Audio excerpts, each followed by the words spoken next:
Hey guys, welcome to the Wrestling Escape Pod. Welcome to this brand new episode, and a big shout out to my host with the most, Tommy Toy Travels. Boom!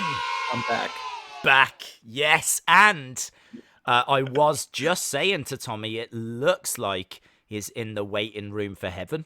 That's very much the vibe I'm getting. Your room fascinates me in a way I don't think I've ever been fascinated by any room ever. There's basic. there's not a great deal in there, but I still find so much to talk about, and I'm not even trying. Do you know what I mean? How many people put bubble wrap on their windows? Had we have not had that conversation, we never would have found that out. But now I want to know, what's the blue thing? It looks like something out of Aladdin. It's a spray bottle. Confirmed. Spray bottle. But but what for? Why is it there? It's you spray the window and then apply The bubble wrap. Is it bubble wrap spray? Is it bubble wrap adhesive? Is that what you've got in the spray? Yeah. Amazing. Everyone at home, try it. Try it.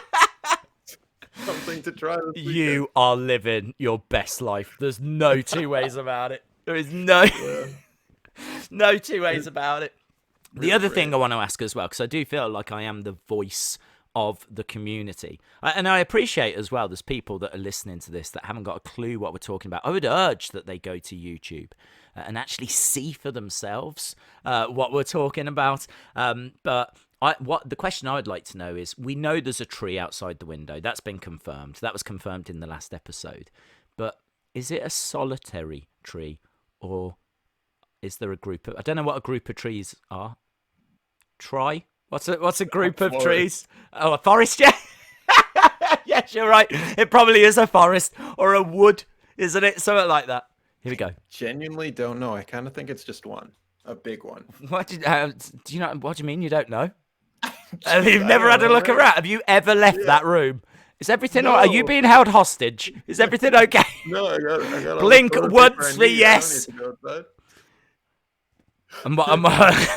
I don't know what signals you're sending me. I'm looking to see if you're blinking, if you need any help. None. It's good. Okay. Well, look, I can't think. One tree. We think it's one tree. Hopefully we can get that confirmed next week. But enough of this madness. We're here to talk about wrestling. And we are here to talk about wrestling entrance stages. Now, this is going to be a tricky topic. This really is going to be a trippy. It might be trippy, but it's going to be tricky because WWE in particular don't tend to change their stages these days. So we really have got to go back. We've got to go back to like the Attitude Era. I suppose a touch before as well. There's certainly some examples throughout like the early mid-90s where stages were quite adventurous. But nothing really recent. I think AEW have tried a few things, but even their stages haven't really changed. You tend to get like the two tunnels on. It's kind of like, in many ways, I see it as a womb, and you've got like the fallopian tubes. I'm sure everyone sees it that way. I don't know what that makes the ring, right? Feel free to drop in the chat or the comments what you think that makes the ring. But anyway, like, it doesn't get too adventurous. They do put like casino chips and stacks of them for like Double or Nothing. They had a bit of a beach vibe and Fyter Fest as well, which was based on the Fire Festival. There was a few tents and things like that. But as I said, they don't get too adventurous. So we've had to go back. I've got a list in front of me of things that I definitely want to mention. Obviously, we'll put the pictures up on YouTube as well. But do you want to start with one of yours, Tommy? Do you want to set us off? Yeah, as always, I start off with the best examples, and knowing you, I feel like this is on the top of your list. It's something I know you said WWE doesn't often do special sets, but I love whenever they're in the UK how they bring out that one car and the one phone booth and they call it a day, and they're like, this is UK culture, we got you. Yes. I do enjoy it. I've got to admit though, the two big Union flags Yeah. either side. I've got to say, when you first walk into the room and you look at them, it does do something. I don't know what it is, but it does stir up a little bit of pride. I totally get the whole USA chant and all of that and the flags. I mean, obviously, there's been a big thing in WWE history. They've got a great connection with the military, and, you know, we've had characters like Sergeant Slaughter, and I'm thinking WrestleMania 7 when there was USA flags everywhere. We don't have anything like that really in the UK, like those kinds of shows. So when you go to a WWE taping in the UK, they do have the two. They're the biggest flags I've ever seen. I don't know what you would put them flags on. There's no ship that's going to be waving them at sea. So two massive flags, and there, yeah, you get like a taxi and I think there's a phone booth. I think you're right. Yeah, I actually went to a show where I think Big Show planted Roman Reigns onto the roof of that taxi, so they did actually use it. It was actually something that got used in an attack, which was quite exciting. There is a picture of me, which I honestly don't know if I'll be able to find, but there is a picture of me from 2008 going to the Raw taping at the O2 Arena in a Union Jack hat, big Union Jack hat. I was living it. I was living it up. Yeah, I had this big Union Jack hat on, and I was like, it was the first Raw that I'd ever been to, and so I was extra excited. And they did pick me up in the crowd. There is a moment where there's a shot of me, and I didn't even know till years later. When I watched the show back, I missed the moment where they showed me. And it was only years later, I'm talking about, I think, when the network first arrived, I actually went back and watched that show because I wanted to try and remember what matches I'd seen. And then for a split second, I pop up on screen. Yeah. In a Union Jack hat. I was like, ah! Yeah. Amazing. That's something that, I don't know. That's not a subtopic of the episode is being seen on wrestling TV. It's happened to me too. Yes. Well, you've been a champion. No, well, that wasn't. We know that. No, yeah. that wasn't WWE. Money in the Bank. You won it. Not this one. No, I'm not the winner. No, that was Otis with different people. It was the one where Seth Rollins won the briefcase, and then the camera cuts to me going, "Oh, really? Yeah." And then there's I've got to find an that episode of Smackdown or something where Big Cass comes out, and yet again it's me going, "Oh," and it's like that's is that all you do? Times they cut to me. Apparently, I'm really good at doing this. Big supporter of the WWE, Tommy. Big support. Every time they cut to him, he's like, ah! A-E-Dub! A-E-Dub! I didn't know that. I didn't know that about you, that you'd been shown a couple of times. That's awesome. Yeah. That's awesome. It's really weird because most of the time it's just people adding me on Twitter being like, that's you. I'm like, whoa, yeah, it is. Cool. That's great. That's great. Well, that's a great one to start us off with. Actually, do you know what? The UK one is not one I had on my list. How about that? Not one that I had on my list. I will be honest. I said it a little sarcastically because I forgot about the big flags. I thought they just brought out a taxi and a phone booth. I thought that was it. So it's do you know what? I'm sorry if this comes between us because I know it's very special for you. It's your moment as someone from the UK. No, not at all. I did actually, when I was doing some research for this to make sure that I didn't forget any kind of, of the big sets. I even went to there was an article that says the worst wrestling sets. So I thought, I'll check that out and see what they're talking about. They mentioned that. They mentioned that UK set as one of the worst. So, I kind of presumed it was a little bit tongue-in-cheek. But I happen to have been to Raw a few times and seen it in person, as I said. It does have a weird effect does have a weird effect. I think it's because we're starved of those kind of shows. There's no other show. So any little thing. Any little thing like this. Oh, look at that. A taxi indoors. I can't believe it. I love you, Queen. I love you. So, yeah, it does stir up some feelings. But talking of stirring up feelings, how about SmackDown? How about the SmackDown fist? That is definitely oval. Yes. Cream of the crop.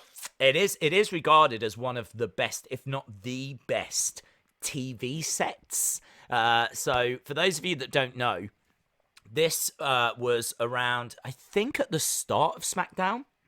I want to say that it was like when it debuted, and it was kind of like a brick wall. And then you had two screens either side with a massive hand punching through. And underneath, there was like this cove, like this cave. I'm going to use the word cavern, which I don't think I've ever used in a wrestling context before. But I've gone there because there was this cove, this cavern, and that's where the wrestlers would kind of come out. And then above you had this fist, which had, for some reason, like fireworks that shot off it, which didn't make any sense whatsoever. But like, it would have made more sense if it had like rocked or something. But instead, they had like fireworks exploding out of it. And then like these two screens. And I seem to recall the one screen was just like slightly bigger than the other screen. Like, I didn't quite get that aspect of it. But that wasn't the important thing. The important thing was the fist. And it is so loved that during the Firefly Funhouse match at WrestleMania this year, WrestleMania 36, at the time of recording this, they actually did a little segment with Cena when he was kind of recreating his prototype gimmick. And he walks out in front of the actual fist. They'd gone to the warehouse and actually dug it out and put it in the background of that Firefly Funhouse match, just so that people could, relive that moment and their memories of seeing that fist. It's such a strange thing. Yeah. I can't. I'd love to have been in the room for that meeting. Like, how did they? Right, just like, we're gonna have a wall. We're gonna have a fist coming through it, and then we're gonna have a cavern. Let's have a cavern, and the wrestlers can come through the cavern. It's just like, and like they updated the staging recently, and it is so generic. Everything now is just a screen, which I know you can do a lot with, but it's just not. It's not as exciting. It's not as visually impressive, you know. No, that's why when like you told me about this episode, I was like, yikes. I'm from the indies. I'm just cool with having a curtain that people come out with. I don't even need a curtain. Just people show up to the ring. I'm good. And I kind of feel like WWE's current thing is even less than just a curtain, because it's just so generic and so bland that it doesn't really get me hyped like a fist would. Or something like that. Like, oh, like as you said, with the flags and everything, when you go there, it's like, whoa. But when you go to a WWE, like, sure, it's massive and stuff like that. But if you're watching it on TV, it's just basic. Yeah, no, I agree. It's just basically like the Titantron for Raw, and it kind of goes down and curves down, and now obviously it's all on the floor as well. So they can do some impressive stuff. When the Street Profits come out, they have like this really great kind of like, the floor is like road markings, the background is like buildings and everything, and they really do make it work. So I can see that there are benefits to it. I mean, you know, if someone wanted a forest, for example, you know, you could really make it look really smart. So I do like the flexibility of it, but it feels to me like it's one piece of what should be a bigger puzzle. It should have something else there. Do you know what I mean? I feel like there's something missing. But that's because a fist. We need loads of fists all around the edge. Yeah.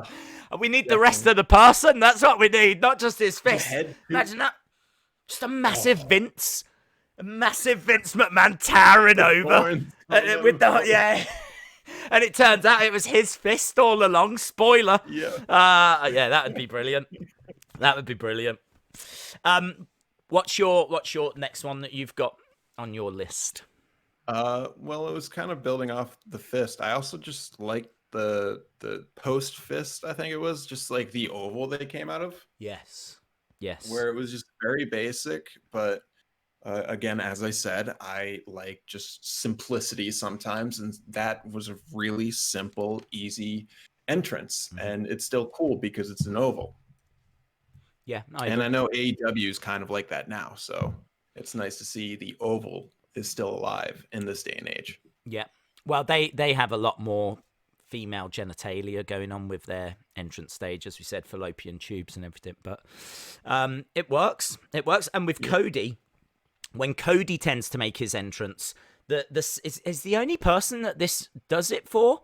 It must be in his contract or something. Like, yeah, I'll sign with you, but I want a special section in the middle that actually is going to rise up to reveal me.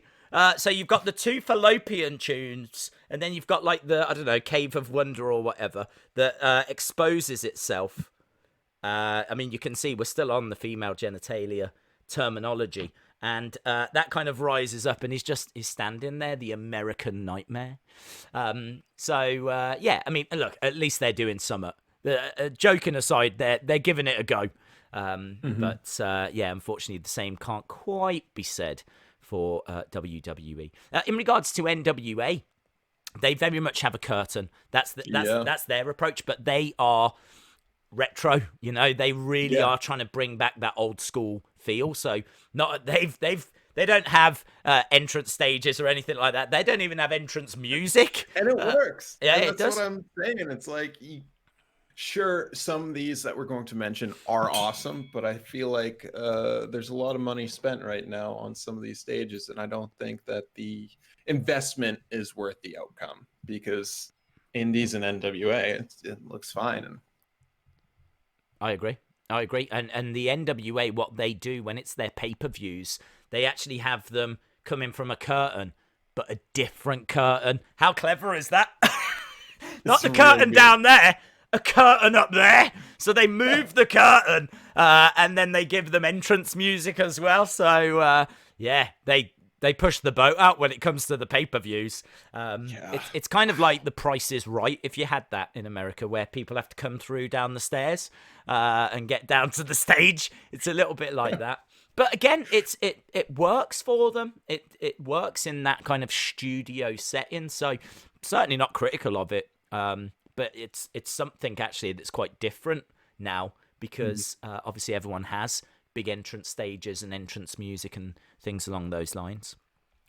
There's one, well, I mean, look, I've got a few that I want to mention, and we will get to them all because, as we said, this is a very weird topic for us to be talking about, because it's hard to get like really in depth into the stage and what it looks like. You just talk about it, show the picture kind of a thing. So we will be covering quite a few throughout this episode, but the one that I really want to highlight at the start here, King of the Ring 2001. This was a giant electric chair.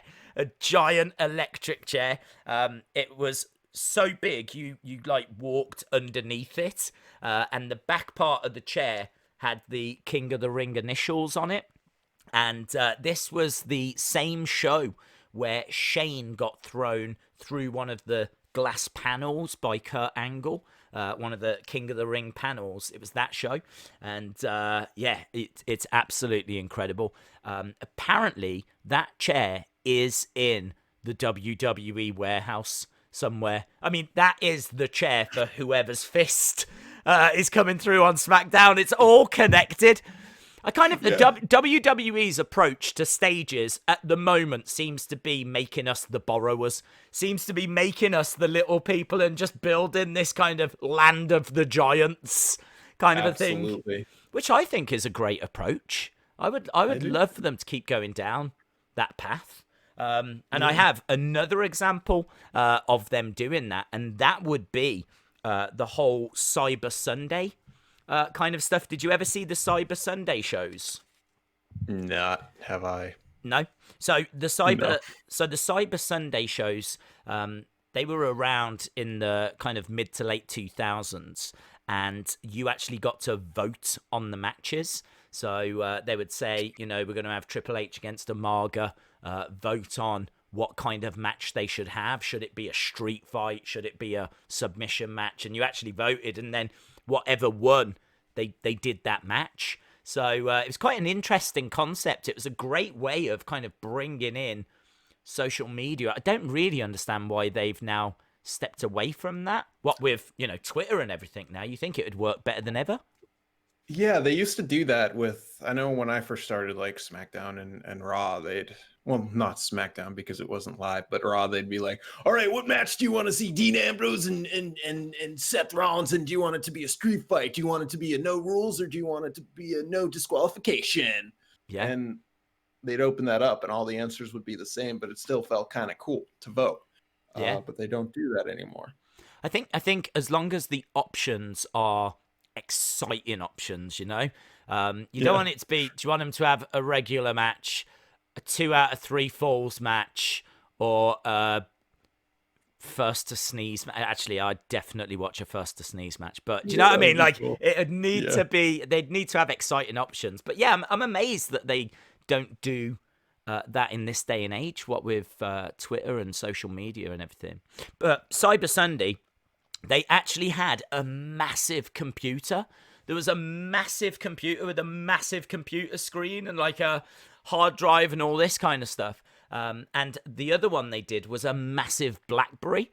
And the BlackBerry actually had doors at the bottom of it. And they walked out through this giant... But again, it's the BlackBerry and computer that belongs to whoever sits in that chair and whoever's fist that it is, all connected. This, honestly, all connected. It's all connected. There is something going on. There is such a conspiracy. I don't know why no one has put this together before. We are breaking new ground right now, let me tell you. We are breaking new ground. So, and again, all of that apparently is at the WWE warehouse. This must be a massive warehouse. Yeah. Must be where they film. I think that warehouse is where the Giant lives. Yes, maybe. It's they did actually show, there are some videos where they've gone around the warehouse, and it is absolutely fascinating.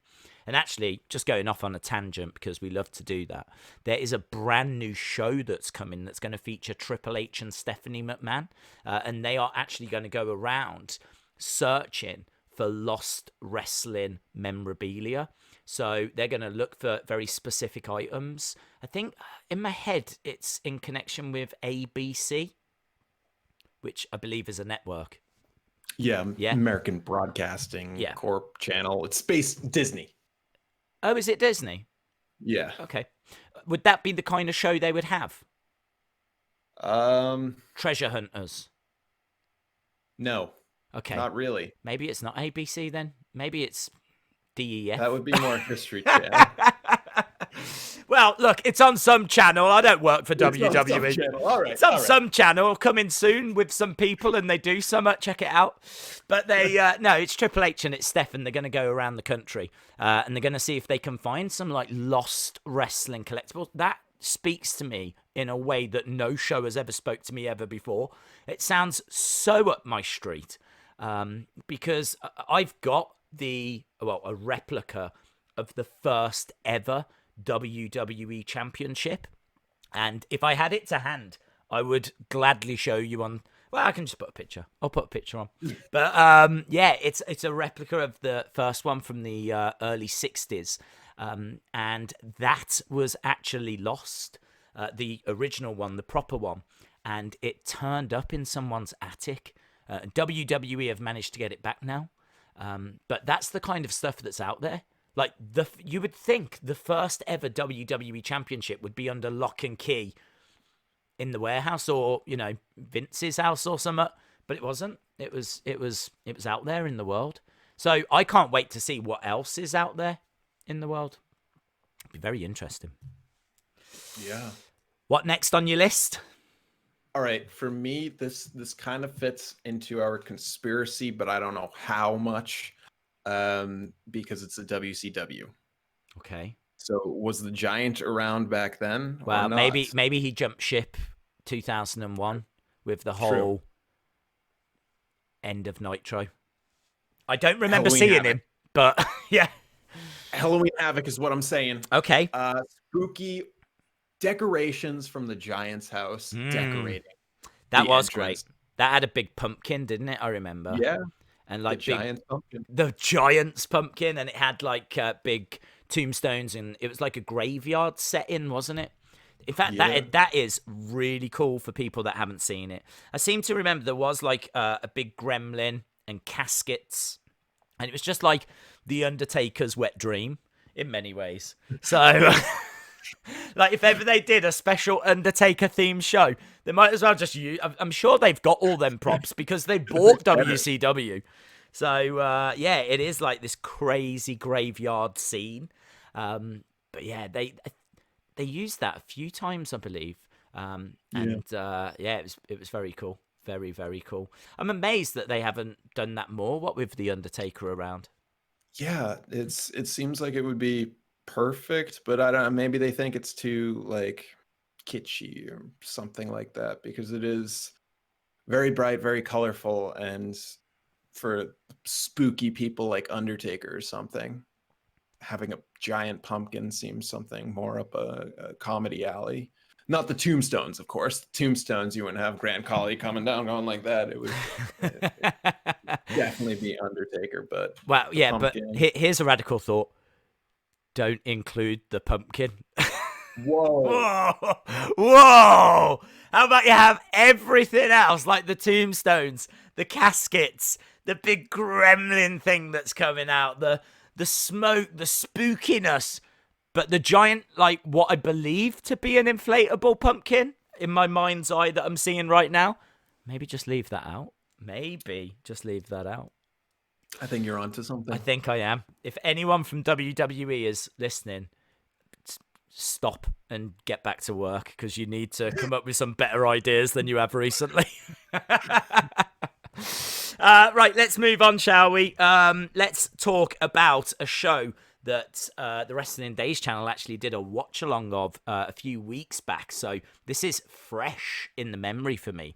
This is Royal Rumble 2000, Madison Square Garden. And this is really, really cool because I loved Madison Square Garden.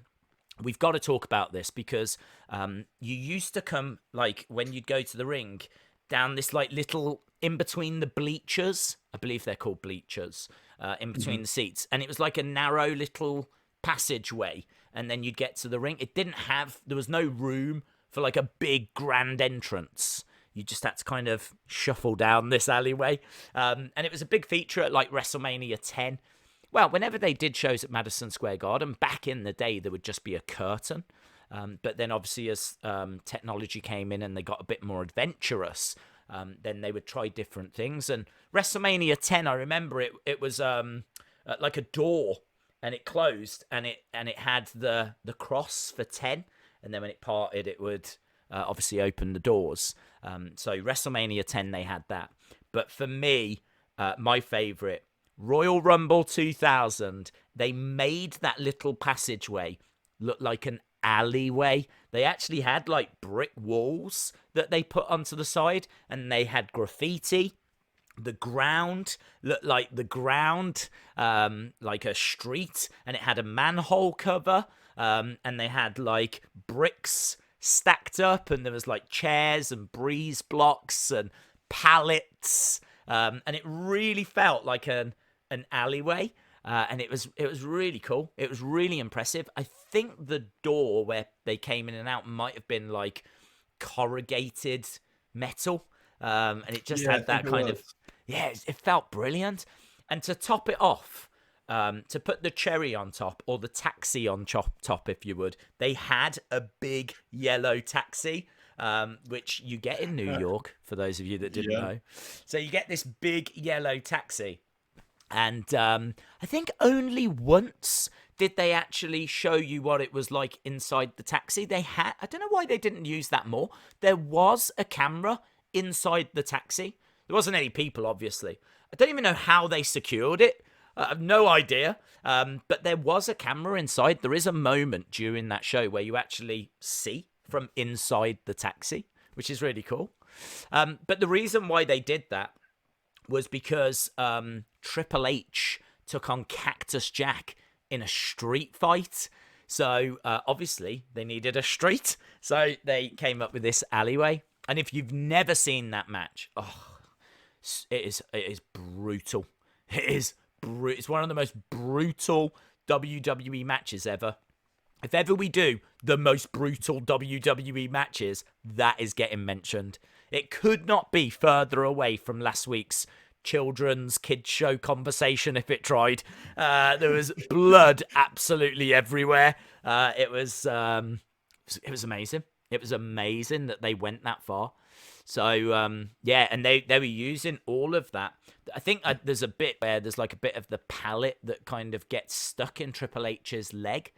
I seem to recall one of our community members, Dave, pointing that out. So yeah, it's amazing, and I love how the set played a part because they do actually fight in that area. It is part of the match, and it just looks cool. Feels like a street fight. Yeah, it really did. It really did. It was really, really cool. So yeah, that's one of my absolute favorites. Did you have another one that you wanted to go through? I had my final one. Oh, final one. Yeah. Okay. But of course, I want to talk about something else. Yes. As always. Yes, I am so here for any conversation. Let's go. What are we talking about?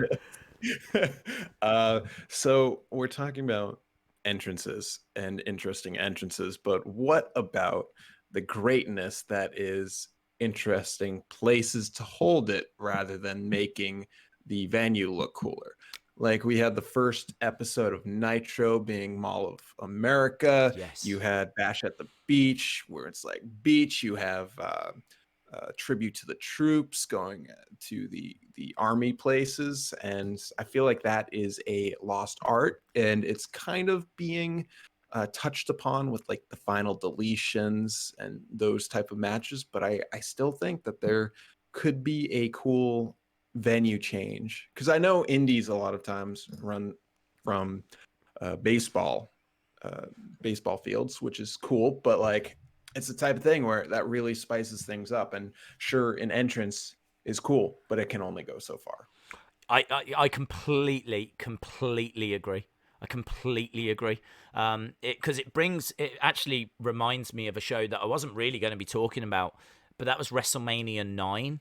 And WrestleMania 9 wasn't done in a stadium, and it wasn't done in an arena. I believe it was a car park. Like, to even say that out loud is very, very strange. It was in a car park. They brought in like special seating, and they did this whole area. They decorated it wasn't an entrance stage. It was they themed the whole thing as, wasn't it like the biggest toga party of the year or something? That was the tagline or something like that. And it was all at Caesar's Palace. So of course everyone's in togas and everything like this. And you're absolutely right. I mean, they did that back when they had just a fraction of the money that they've got now. I mean, thinking about what they could do now with the money that they have now, you know, and the amount of people that they could draw. You know, people would go to something that was a bit different and a bit quirky. And I do feel like at least theming the shows would make a big difference. Like, for example, this year's WrestleMania was going to be a pirate theme. So the logo was a pirate theme. There's a pirate ship that's actually inside the Tampa Bay Buccaneers Stadium. But there was, you know that they weren't going to be dressing as pirates, or the commentators weren't dressing as pirates, or it wasn't, do you know what I mean? Like, honestly, I think that's probably as far as they would have gone.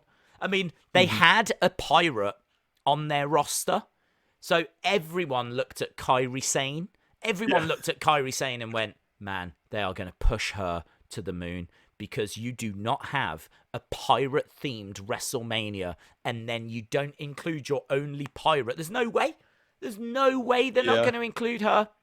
So, of course, as we get closer towards WrestleMania, they completely change her gimmick, take her away from being a pirate, turn her heel, put her with Asuka, make her some kind of geisha girl with an umbrella, and just completely destroy the whole pirate thing. When there's a pirate WrestleMania around the corner, I mean, talk about timing. Talk about timing. So, yeah, I completely agree. I think even with like that example of a pirate WrestleMania, which sounds really exciting, they wouldn't have done much with it. We've been down this road many times, so I really don't think they would have been as adventurous as what we've seen in the past, and certainly not as adventurous as WrestleMania 9. I don't think they've ever got back to that level of adventureness, if that's even a word. Yeah. So No, I agree. And a special shout out though to WCW for doing Hog Wild. That's what I was just looking up for the name. It's when they got a bunch of bikers to go to a wrestling show, and all the wrestlers went down on motorcycles. Perfection. Yes. Perfection. That's another one that's outside of arena. It's apparently awful, the pay-per-view. I haven't seen it myself. I've seen it once, and to be honest, I can't even remember the matches. Unforgettable. That's how great it was without researching it. But I can recall all the bikers around. It's quite an infamous image, if you will. Yeah. Which again, I will drop onto the YouTube channel. I mean, this is going to look great on YouTube. No denying. This episode is this will be one of our best received episodes. No denying, because of all the images. You might struggle over on Apple Podcasts. So yeah, all those bros. All the guns out, boys! Guns out! It's still 100% dudes. 100% dudes. Chopping down them trees. Yeah. All them trees outside your house that we don't know how many. Listening on YouTube, you guys got to step on up with your Apple podcasting game. Yes, you're letting the team down. You should be watching these twice. Once on YouTube and then going over to Apple. So, that's what the bros are doing, apparently. That's what the bros. You got to love them lumberjacks. So, I completely agree. I think changing the venue would make a lot of sense. In regards to like a weird space that wrestling has had an event, do you remember when they did in '93 on that battleship, the SS Intrepid? If that is correct, I have just pulled that from my memory, and I don't know that it is. Right? I'm looking it up. Why would the word intrepid be in my head? There's no need to have that word in there. You're right. The USS Intrepid. Yeah.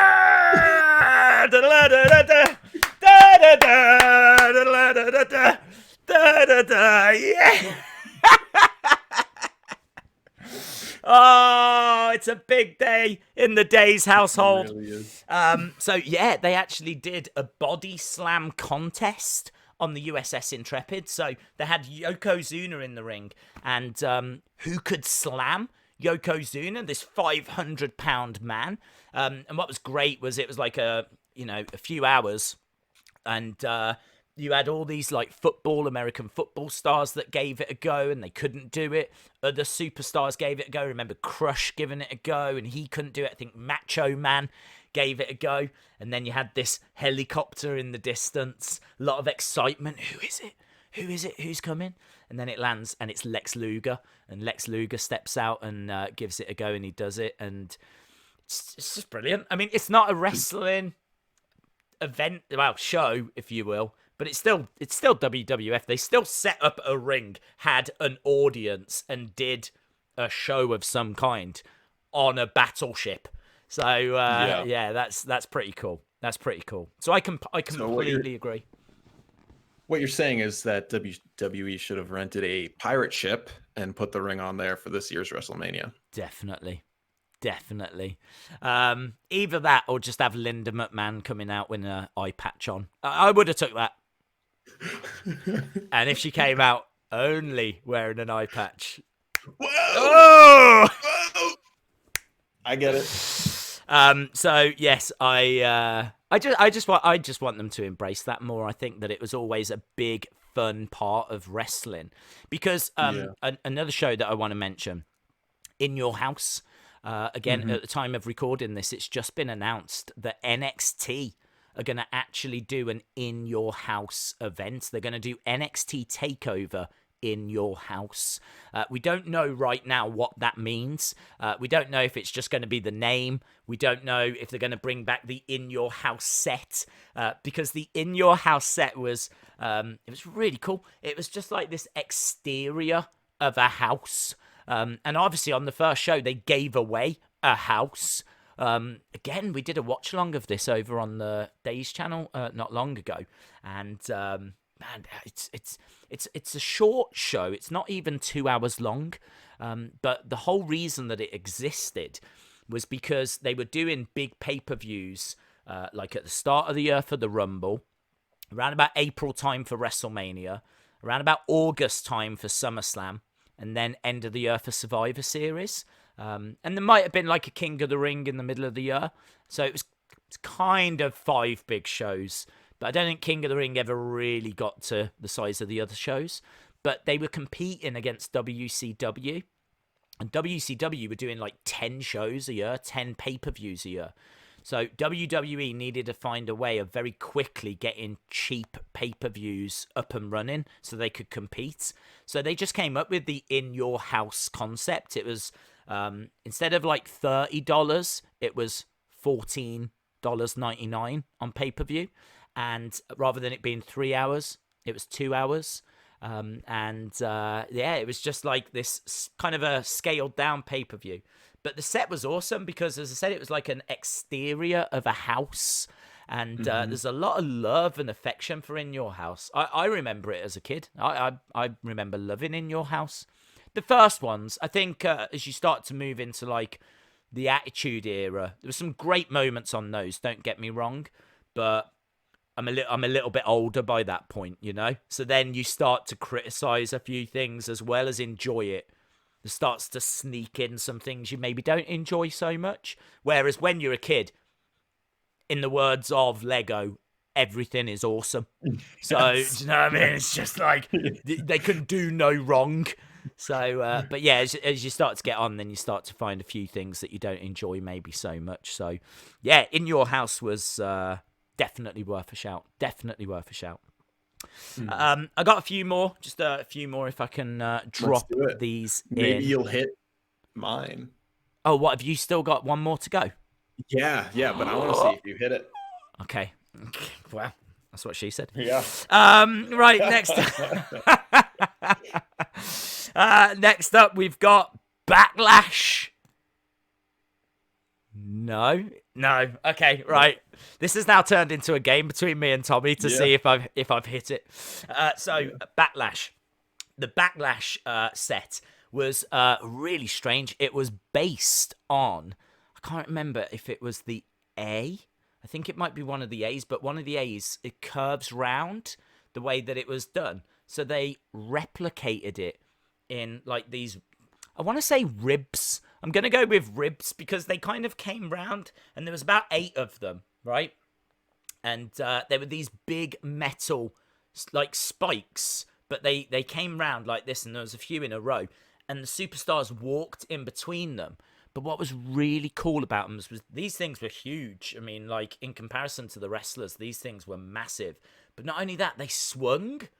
These things would actually move and everything, and it felt dangerous. I know that sounds really weird to say, but like these big swinging spikes, and you got the wrestlers just like walking down in between. It did add something to the show. The stage, do you know what I mean? Like it's so Mhm. different to what you get now with just a big TV screen.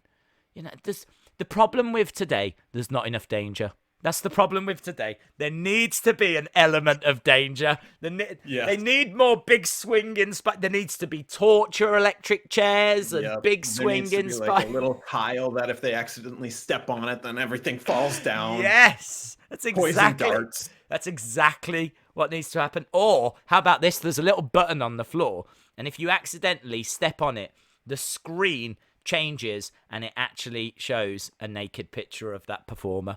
How about that? That would be like, you would be. There's a real element of danger right there, isn't there? Yeah. A real element of danger. So, I mean, look, WWE, feel free to take that idea. We like to throw out these good top quality ideas. As well as that, I've got, right, next one. Let's see if Tommy's got this. Capital punishment. Nope. Okay, capital punishment was the next one on the list. So, capital punishment, this show only ever took place once, I believe, and the poster is so strange because you've got John Cena the one side on the poster, Rey Mysterio on the other side, and Obama in the middle. Like they've drawn them, and he's kind of holding Rey Mysterio and John Cena back from like attacking each other. I will put a picture up, of course. The crazy thing was though, they weren't even facing each other at the show. John Cena was facing R-Truth, and Mysterio was taking on CM Punk. So it didn't really make a great deal of sense. But in fact, none of it made a great deal of sense, apart from the fact that they were in Washington. So of course, they had the White House. They had a White House set, and it looks awesome. It looks so good. Like, I believe the majority is all screens. I'm actually not sure about the top part. There's like a domed bit, and I'm not sure if that was a screen or if that was an actual dome. We'll never know. I mean, we might know, but I don't know. The great mysteries of the world. It is one of the great mysteries of the world, indeed. You obviously mentioned Bash at the Beach, so you've already done that. Let's have a look, see what else we've got. Raw is War. I did not have that, no. Right, Raw is War. Not too special. We're not going to spend too long on this, but this really was the emergence of the Titantron. So I know we're kind of down on large TV screens, but this is when the large TV screen first arrived. And when it first came in, it was really cool. Awesome. Yeah, it was amazing. So it had like scaffolding kind of around it and everything. And we'd never seen anything like that before. It like the impact of it is still being felt today. As we've said, we've spoken about how they use TV screens now at the back and on the floor. This is kind of, one of the major steps forward that took. So Raw is War with that massive Titantron. Just wanted to give that a little bit of recognition. Shout out. If you are watching Raw is War, shout out to you. Oh yeah, and to everyone watching the live stream, shout out. I know tons of people are like, "Oh, can you shout us out?" Guys, this is pre-recorded. But shout out. I saw it. I saw your yep. It's actually not pre-recorded. We just don't want to do it. If anyone's asking for a shout out right now, we are actively ignoring you. Yes. All right, my final one then. My final one. I don't even think it is this. I could have gone with like loads of different WrestleManias. We've already spoken about WrestleMania 9, what with that having like a toga theme. We kind of touched on WrestleMania 10 with those doors. I'm gonna go with it's. I know I already know it's not this, but I'm gonna go with WrestleMania 24. Now this was in Florida, and the stage. It's really interesting because I have actually looked at quite a few of those countdown like charts, and they talk about loads of different WrestleManias. I mean, we could do a whole show talking about WrestleMania stages, but I have to admit, by and large, they just tend to be bigger stages. I mean, like, I'm thinking of WrestleMania 34, which was awesome, and it was a mask, and it looked incredible, but it is just a big stage. Granted, with a mask, and inside the mask is the screen. Was yours WrestleMania 34? No, okay, right. For a second then I thought, did I just call it without even knowing I'd called it? But I haven't called it. Nope. No, okay. So yeah, there's loads of examples of WrestleManias and different WrestleMania stages. But with WrestleMania 24, it actually they had a building. The way that you came out, it looked like a building that you would find in Florida. It was, and you'll know this. In fact, you might even be able to educate us a little bit about this, but it was made to look Art Deco, because Art Deco is all around Florida. That is apparently the style in Florida. And apparently, right, I'm going to impress you here with things that I found off the internet. Art decoratives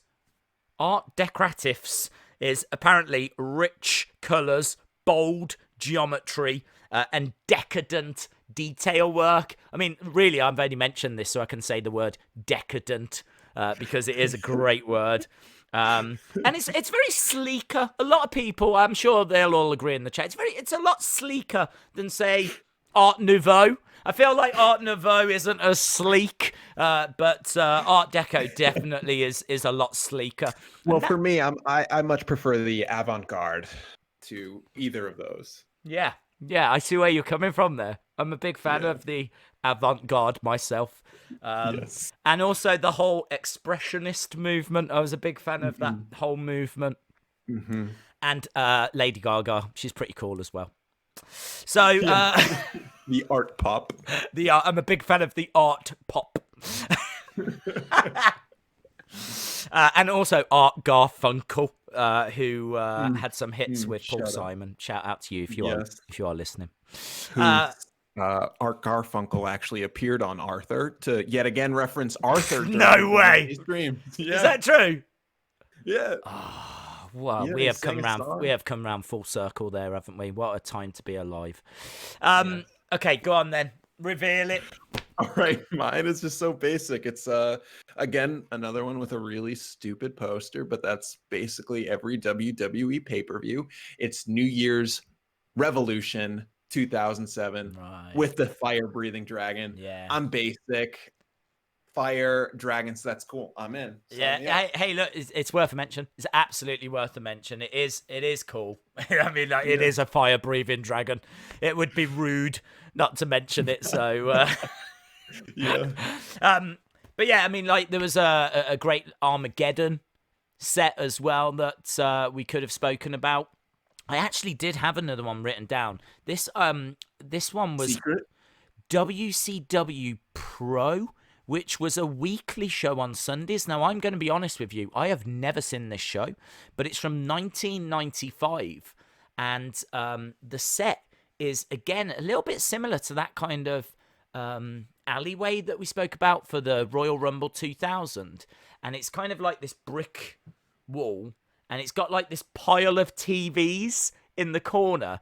And I have actually seen people laying into it, saying that it wasn't that great. I don't have any childhood memories of this. I never watched this show as a kid. And as I said, I've never seen this show now.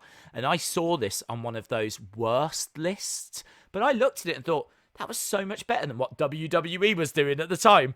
I remember WWE had the neon entranceway in the mid-90s. It was literally a doorway. It was a door. What it was a door frame in neon. That was it. I mean, don't get me wrong, it's iconic, and I believe they actually take it to Access so that you can walk through it and have your picture taken. I would love that. I would absolutely love that. So let's be crystal clear here. Nothing but love for the neon doorway, right? But yeah, I kind of did see that picture of WCW Pro, and I thought, well, do you know what? Fair play. At least they were trying something there. Credit where it's due. Credit where it's due. Yes. And that, I think, is that. Is there any other bits that you wanted to throw into the pot? I think it's a pretty full pot, in all fairness. I've got to be honest. I didn't know how we were going to do an hour on this, but I kind of feel like we could have... There was a bit more we could have explored. I'm sure there's people shouting in the comments as we speak of ones that we've forgotten and whatever. So, again, another topic that we can revisit if people feel like we should revisit it. Or if there's anything in particular that we've missed out on, but yeah, I think we've covered them all. I feel it went. That was awesome. Yeah. Okay. Nice. Okay, good. Oh, I tell you, that feels like a seal of approval. I love that. Oh, I'm here for that. Same. we've been talking for so long, it has now gone dark in your room. I'm pretty sure when we started, there was light coming through your windows, and now it's gone dark. Yeah. Now I'm in hell. Aren't we all? They rejected me. Aren't we all? Even everyone in the chat, just desperate to leave. All right, guys, we're done for another week. Thank you so much for joining us. I hope you enjoyed this episode. No idea what's coming next week. Do I know what's coming next week? I might know what's coming next week, but I can't remember. We'll find out next week together, shall we? So don't forget to subscribe to Triple T's YouTube channel. We're still working our way towards that 100,000. I mean, don't even bother subscribing to this one. Just subscribe to Triple T's. You can find some of his finest videos in a playlist on the YouTube channel. So make sure that you click on that. It'll be the easiest way to find it, right? Because it jumps all over the place. So at least you can go there. And yeah, that's it. Awesome. Thanks a lot for watching. Hopefully see you again next time. Bye for now.